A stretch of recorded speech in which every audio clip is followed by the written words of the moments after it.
আমাদের পড়শি উফা আন্টি।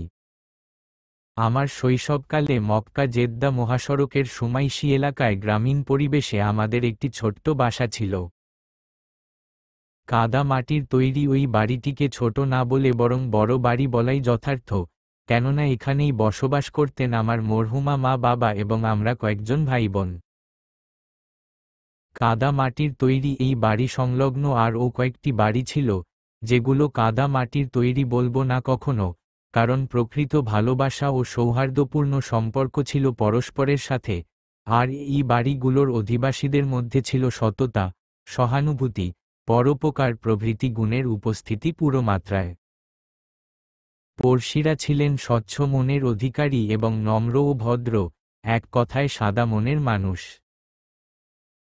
এখানে বসবাস করতেন আল কাউদ, আল মুদাইহেস, আল সুয়াইয়ের গোত্রের লোকেরা এবং অন্যান্যরা যাদের কথা এই মুহূর্তে স্মরণ করতে পারছি না, কারণ আমার তখন বয়স ছিল মাত্র 8 বছর।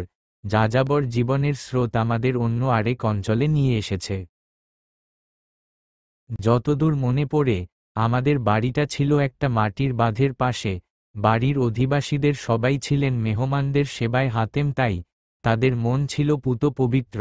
শহুরে জীবনের মেকি চাকচিক্য মুক্ত ও তথাকথিত সভ্যতার দূষণ মুক্ত জীবনের অধিকারী ছিলেন সবাই। তখনকার মানুষেরা পোশাক আশাক পরিষ্কার রাখার চেয়ে নিজেদের মন পরিষ্কার রাখার প্রতি অধিক গুরুত্ব দিতেন। ওই সকল মানুষের ভেতর থেকে যেন ভালোবাসা ও ভ্রাতৃত্বের সুরভি বের হতো। আরও পরে আমি ফ্রান্সের আতরের সাথে পরিচিত হয়েছি, সেই আতরের চেয়েও মনে হয় তখনকার সুরভি বেশি মান সম্পন্ন ছিল। আমাদের পাড়া মহল্লার মানুষের মাঝে বিরাজমান সুসম্পর্ক ও পারস্পরিক সৌহার্দ্য দেখেই আমাদের সময়ের সকালটা হাসতে হাসতে আগমন করত, এমনকি পূর্ণিমার চাঁদও মনে হয় হাস্যোজ্জ্বল সকালের আগমনের প্রতীক্ষায় প্রহর গুনত এবং এ নিয়ে কিছু বলাবলি করত। আমাদের পড়শিরা প্রকৃতির সাথে মিশে থাকতেন, মেঘবৃষ্টির সময় আনন্দে মেতে উঠতেন, আশেপাশের লতা পাতা ও গাছগাছালির সাথে নিজেদের ও গৃহপালিত পশু পাখির জীবনকে জড়িয়ে মহা আনন্দে সময় অতিবাহিত করতেন। সবার মন গোলাপ জল সদৃশ পবিত্র, আর খাঁটি মধু মিশেছিল তাদের আচরণ ও কথাবার্তায়। দুনিয়ার জীবনে তাদের চেয়ে সুখী মানুষ কেউ ছিল না, পরকালে কেবলমাত্র জান্নাতের সুখই সেই সুখের সাথে তুল্য হতে পারে। মনে পড়ে সে বছর বড় বোনের বিয়ের অনুষ্ঠানের কথা। বিয়ের কথা বাবার মুখে উচ্চারিত হওয়ার পরপরই প্রতিবেশী উফা আন্টি আমার মা কে বলে দিয়েছেন, দেখ, পাড়ার মধ্যে আমার বাসটি সবচেয়ে প্রশস্ত, অথচ আমি একা। আমার সন্তান সন্ততি শহরে জীবনের অধিবাসী, অনেক দিন পর পর তারা আমাকে দেখতে আসে, সুতরাং মেয়ের বিয়ের অনুষ্ঠান এখানেই হতে হবে। তার পীড়াপিড়িতে মা সম্মতি দিয়েছিলেন।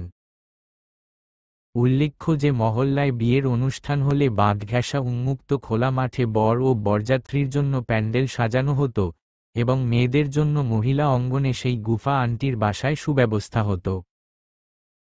উভয় স্থানেই আতর ও বখরের বন্দোবস্ত করা হতো। সাধারণত আমার বাবাই বিষয়টি সম্পর্কে তদারকি করতেন। মেহমানদের জন্য গাহওয়া, রুতাব ও আজওয়া খেজুর এবং পরিশেষে গোটা গোটা উট দুম্বা ভুনা করে বাসমতি চালের বিরিয়ানি রান্না হতো এবং বড় বড় ডিশে করে সেগুলো পরিবেশন করা হতো।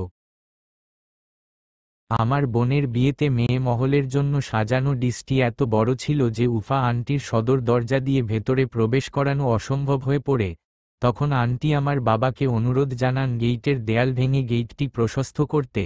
বাবা যখন ইতস্তত বোধ করছিলেন, শেষ পর্যন্ত আন্টির পীড়াপিড়িতে গেইটের দেয়াল ভেঙে ফেলা হয়েছিল। উফা আন্টির আন্তরিকতা ও ত্যাগের কথা ভুলতে পারি না। তিনি দিনে সিয়াম পালন এবং রাতে কিয়াম করতেন। বড় উদার মনের মানুষ ছিলেন। প্রতিবেশীর সাথে সদ্ব্যবহার করতে আনন্দ পেতেন। ছোটকালে বোনকে নিয়ে একদিন তার বাসায় গিয়ে দেখি তিনি সালাত আদায় করছেন। বাড়িতে উদ কাঠের ধুয়ো। তিনি আল্লাহর দরবারে মুনাজাতে রত ছিলেন। আমরা বেশ কিছু সময় অপেক্ষা করে চলে আসি, তিনি হয়তো টেরও পাননি। ইতিহাস হয়ে আছে আমাদের সময়ের উফা আন্টির কাহিনী। হাতেম তাইয়ের যুগের ঘটনা হলে ঐতিহাসিকরা ওই ঘটনা উল্লেখ করতেন।